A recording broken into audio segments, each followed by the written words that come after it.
This is a model of the ancient city of Ephesus. This was a Greek city originally, and then, of course, conquered by, came under Roman rule. This was the harbor area, and this is actually a river which tended to silt up often and often had to be silted out by slave labor. And it would go a few miles off into the Aegean Sea from there. There was a complex of warehouses in this area here.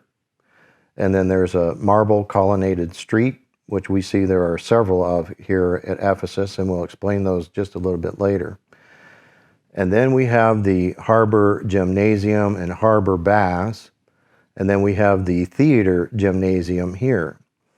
Now, let me explain a little bit about gymnasiums. The Romans allowed the Greeks to continue their practice of gymnasiums, although this was not a common thing that the Romans would have done. But there are so many gymnasiums here at Ephesus that we're going to point out. The word gymnasium translates into English, school for naked exercise. And so male Greeks would perform their athletics and preparation of games or whatever in the nude in honor of their gods, which typically were portrayed in the nude. As time progressed, these structures would grow up around the perimeter of these areas, and then schools and academics would be practiced along inside of that. So these were also centers of learning by the time we get to the 1st century AD in the time period that we're interested in here.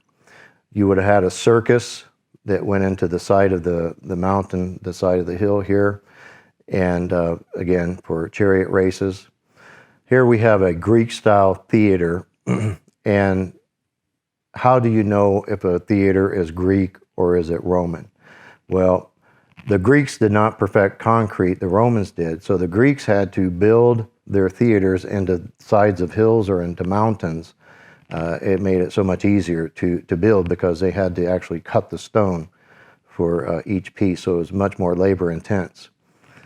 Now, as you move along here, there is another avenue of colonnaded columns here, and then you have an agora here, and then you have a temple to Seraphis. And if you remember, when we looked at the Fayum portraits, there was a priest that was buried there in Egypt of that ancient cult practice as well. Here we have the Library of Celsus, which is probably dates to around 112, 114 AD. And so it was not there when Paul was, but the saints, of course, later would have seen that being built. And here you have the Paetanion, and this is an altar in which a constant flame would be burning for Artemis or Diana for the temple that was in honor of her there at Ephesus, although we will not see that temple in this model because of the scale. Now, as we move around here, these are referred to as the hillside palaces up in this area. And then you have a series of public baths and latrines. And then you have the fountain/temple of Hadrian in this area. And I always find it interesting that they would put someone's temple next to a latrine. But these streets here are mosaics, and if you go there today, and if you look at the pictures online, and I marked them out here with this white marking so we could see that, but they're just beautiful mosaics as you go up these colonnaded pathways. Now, let me talk about these colonnaded pathways. Once a year, when they would honor the goddess Artemis, they would bring her statue from the harbor area, and they would cover these colonnaded areas and all the way out to the temple of Artemis, which would go way off in the distance there.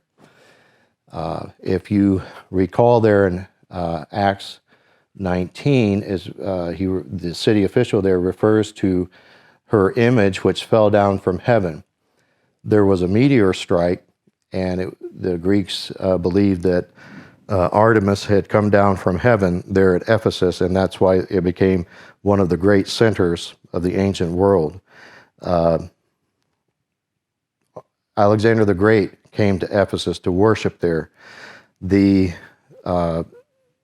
Temple of Artemis during Paul's day was one of the great seven wonders of the world. And then as you move up in this area, this is referred to as the State Agora. And then this is the Odeon, and it dates to the 2nd century, was built afterwards, and it's built in a Greek style. And it was smaller than the theater, but in this scale, this is the smallest that we could get. And then there is a temple here to Domitian, built in 81 AD, built right after he becomes emperor. I want to point out here, if you look at this temple, there's a series of steps that go up this direction, and there's no steps on either side. That's one way you can distinguish a Roman temple versus a Greek temple. If you think of the Parthenon that is in Athens, it has steps on all four sides going up into it. Romans were very uniform in their thinking, and they liked and preferred one way in and one way out. At Pompeii, the stadium theater there, they discovered it only had one entrance, one exit, and it was the same. And it was called a vomitorium. And so the Romans liked control, and they liked to control the crowds. Temples, the altars typically were in front of the temple structures, no offerings were burnt inside. Temples were used as banks where people put their money. These were areas of commerce. And if you look at Wall Street, if you look at banks in New York, the old banks, they look like temples. And again, that's where it was believed that no one would rob a temple, so they felt that their possessions were safe there. Then this roadway goes on out. Here you have more gymnasiums out this direction, the Eastern Gymnasium. And then this road here from the Magnesium Gate would have gone on out to the Temple of Diana or Artemis. And of course, these areas, other areas would have been populated at that time. But that's all I have for this.